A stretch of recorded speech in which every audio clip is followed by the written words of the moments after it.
Hey everybody, Dustin DePirac here, calling this Jeremy Price. We are pretty close to where we're going to be sitting yesterday. Out on the actually got to come out on the floor this time, which was kind of nice. Usually it's way too loud, and today we don't have a forklift. We don't have music pounding in our ears. So, I mean, I think I'm jinxing it because sooner or later something's going to happen, right? Either that or this is the dullest scoop talk ever. Either way, I don't.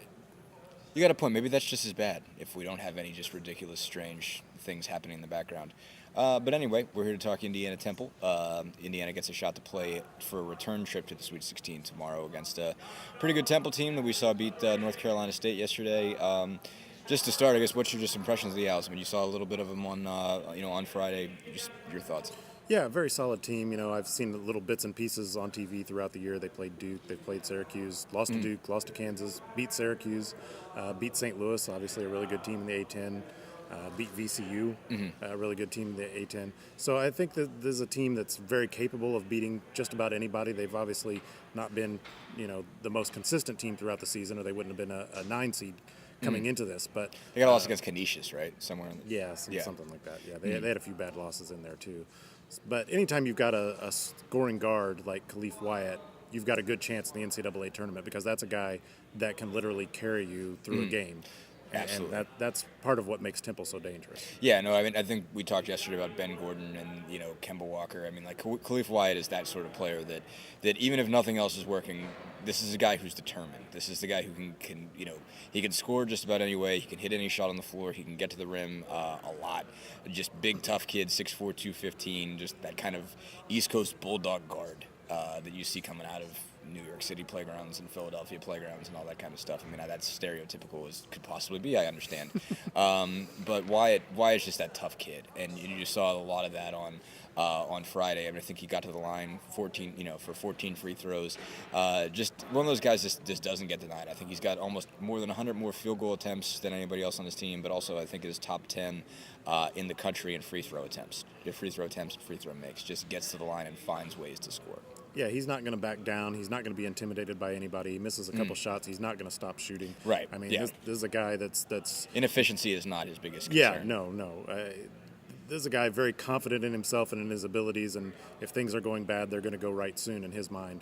And he showed, a lot of toughness playing with that sore thumb. Yeah. Which today he said they got X-rays and everything was fine. It's just sore. Yeah, I mean, it sounds bad, sore thumb. Oh, really? Man, that's tough. How did he even survive it? But obviously he's got to, it's not just playing through it. It's not just being able to survive the pain. Obviously you can do a lot worse. But, I mean, he had to handle the ball, basically. I mean, that's not, and was able just to, grit through it well enough just to, make shots. It seemed like every free throw was a little bit uncomfortable. Every shot was a little bit uncomfortable, but still managed to sort of keep it steady, guide it and all that kind of stuff. And that was pretty important. But he did say that he does not expect it to be too much of a problem. It might be wrapped a little bit, but he's going to be able to play through it. The interesting matchup, the interesting question is, does Indiana use Oladipo to guard him? At some point, you imagine that's going to have to happen. I wonder if it's going to be something that's going to be the whole entire time. When it's come to point guards, I mean, that's really why it is. Indiana's been sort of 50-50 on that. They have put him on there for a while, but obviously that shakes up the entire rest of the matchup situation when you've got two 6-foot guards. How do you not put one of them on the point? Whether it's Yogi Ferrell or whether it's Jordan Hulls. But if they do go up against each other, I'm sure they will at some point in time.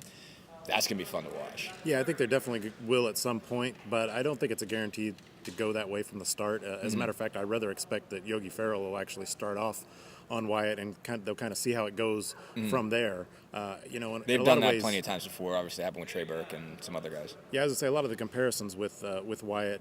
You heard a lot of guys compare him to Trey Burke, but he's a little bigger guard than Trey Burke. I think he's kind of like somewhere between a Brandon Paul and a Trey Burke is probably a little more somewhere in between there. Yeah. He's bigger, he's thicker. He's bigger, he's bigger like Paul, but he, point guard, handles the ball a lot like Burke. Yeah. But I think Oladipo will certainly get his turn on him. But I think Indiana's going to kind of be opportunistic with that and kind of see how the game goes. One of the things with Oladipo is if you can get away with not having to put him on Wyatt, it just makes him all the more effective because you put him on somebody that's a little bit of lesser player is where he's able to create a little bit more in terms of steals and just create general havoc off the ball. And sometimes I think that's a big plus for Indiana, whereas when you stick him on the star player, then you're weakening your other matchups as well. And so if Yogi Ferrell can kind of do the job, and I think he's got the quickness to stay with Wyatt, it's just a more matter of whether Wyatt can use the size advantage a little bit. And I think Wyatt's the type that can. I mean, he's just built different than most of the other guys that they've put him on. Even, DJ Newble was a bigger guy that they used Ferrell on. And obviously he's played guys like Tim Hardaway and those sort of things when they've used Oladipo on Burke. I don't know. I think this one maybe fits Oladipo better just because, again, like you said, Wyatt's really big. I mean, he's just a bigger, bulkier guy. And I think it is possible that he might just try to, it's not inconceivable that Wyatt will try to post Ferrell up. That's not out of the question, where you haven't seen other guys really try to do that as much. I wouldn't be surprised if he tried to do something like that. But I think there's other guys you can put Ferrell on. I mean, I think it's a good chance you'll see Jordy Hulls on Will Cummings as their other two guard. I wouldn't be shocked to see Ferrell on Randall. Randall actually plays outside a lot, shoots a lot of threes. 6'6" guy, but he's still, he tends to play outside a decent bit. I mean, I think there are guys that Ferrell could cover that you could put Oladipo on Wyatt, and it would make sense, and it wouldn't cause you a disadvantage someplace else.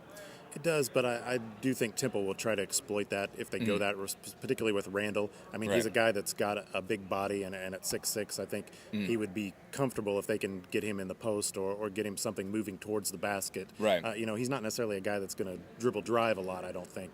But if they can get him some cuts and some things where he can exploit that size advantage, I think that's sort of a risky deal. But that's where, Will Sheehy and Remy Abel can come up. Right, absolutely. I mean, and those guys have been very good. Yesterday, Sheehy and Abel were really good. Remy Abel came back. I think we discussed it on Scoop Talk yesterday. Remy Abel has returned to old form. Is shooting again, is defending pretty well. He's starting to become that seventh guy. A couple interesting other matchups on the board. I think Jake O'Brien is an extremely interesting player, and he's very Watford-esque, I think, in just the way he plays. I mean, he shoots extremely well. He's their best shooter in terms of three-point percentage. He was at 42.9, and really was a big reason why Temple jumped on North Carolina State as much as they did yesterday. I think he had a bunch of threes. He finished with 18 points, but they really had a tough time dealing with him. I think it's an interesting matchup to find out what they're going to do with him, because Temple doesn't have a really good answer for Cody Zeller. There's not really a 7-foot guy that they've got. Anthony Lee, I imagine, is going to be the guy that starts out on him. O'Brien will probably take him at some point. But if you see Watford and O'Brien kind of going at it together, that's an interesting matchup because they do the same things. They're the same kind of matchup problem, 6'9" face-up guy. Yeah, it's kind of interesting because most of the focus going into this has been, how is Temple going to deal with Zeller and Watford? Obviously, they've got a little bit of a size deficiency there. But I think Temple presents some matchups at the other end. Right. And I asked TJ DeLeo about this, and he agreed that he felt that there were some things they could exploit there, that O'Brien could possibly, if Zeller's guarding him, he would take him away from the basket a little bit and would open up some cutting lanes, some passing lanes, some driving lanes there. And Hollis Jefferson is not exactly, a traditional type post player. He's not really a back-to-the-basket guy. He's more of a face-up, dribble drive, 15-foot jump shot kind of guy. Yeah. So it'll be kind of interesting to see how Indiana goes defensively with that. And, we've seen Indiana go to a zone on more than a few occasions this season, and I don't think you're going to see a lot of that, but I wouldn't be surprised to see some, some alternating back and forth between man and zone just to kind of change things up, provide a little bit of a different look, and try not to let Temple get comfortable in anything. Yeah, no, I could see that too. There's they definitely have not, like you said, like non-traditional post players necessarily. Both O'Brien and Hollis Jefferson. Lee is really the starter, and O'Brien comes off the bench typically. It didn't happen yesterday, but that makes for some interesting matchups inside. Things that Indiana has to figure out in terms of where they're going to put Zeller, where they're going to put for Watford. How they keep from and Zeller can defend outside. That's not a crazy thing for him, but it's just a little bit of a different situation. He can obviously defend the ball screens really well, but it's a little bit different when he's just guarding a guy out there. And Hollis Jefferson, you mentioned, he's a really interesting player because he just does everything for those guys. Doesn't shoot outside a lot, but is like their second leading assist guy, leading steals guy, leading blocks guy, second leading rebounds guy. Just kind of does a little bit of everything, and those kind of glue guys are, I think, what keeps teams like Temple in games. They can just, any inefficiency, any deficiencies you have, Hollis Jefferson can kind of step up and fix. How important is this game for? I mean, obviously, going forward, every game is huge. Any game ends it, but I think this is a big one they've got to get just to at least match what they did last year. Yeah, it definitely is. I mean, last year, if Indiana loses this game, it's to VCU. It's no big deal. It's not but tragic. It wasn't. The season had been a success. They got to the NCAA tournament. They got a lot of big wins. They got an NCAA tournament win. That's really what you were looking for. This season, really anything short of the Final Four, and you can debate whether the Final Four is even good enough. But Right. we'll wait on that one a couple of weeks if necessary. Right. But anything short of that is clearly a disappointment and a letdown, and especially with the way the season ended, with going 3-3 in the last 6 of the regular season, it would just kind of fuel that fire that Right. the Hoosiers basically kind of faded out in this season, and so from that standpoint, I think it's a critical. game But to I think they, one, they looked good yesterday. They certainly look confident today, more or less. I mean, I think they obviously have the, sort of right mindset, right approach from what we can tell. I mean, I think they're getting tired of the media. I can tell that. They're getting so sick of us, So you're definitely at the point where they're just like, just go away. Just, But they do seem to be at least locked in the way that you're supposed to. They talk about every team the way that they're supposed to. But they have that, there is a level of confidence that's sort of back to them that it seemed like maybe there was a little bit of wear and tear towards the end of the season. It seems like they have been re-energized, I think, by tournament play. And just by playing somebody different and not having, being out of Big Ten play. And the sense that this is the part of the season they've really been waiting for. I mean, when you think back on it, everything else was building towards this. This is the climax, the pinnacle of the season, if you will. Absolutely. We mentioned the Big Ten real quick. They're doing pretty good. Yeah. League's doing all right. Michigan State, I think Michigan are both in the Sweet 16 already.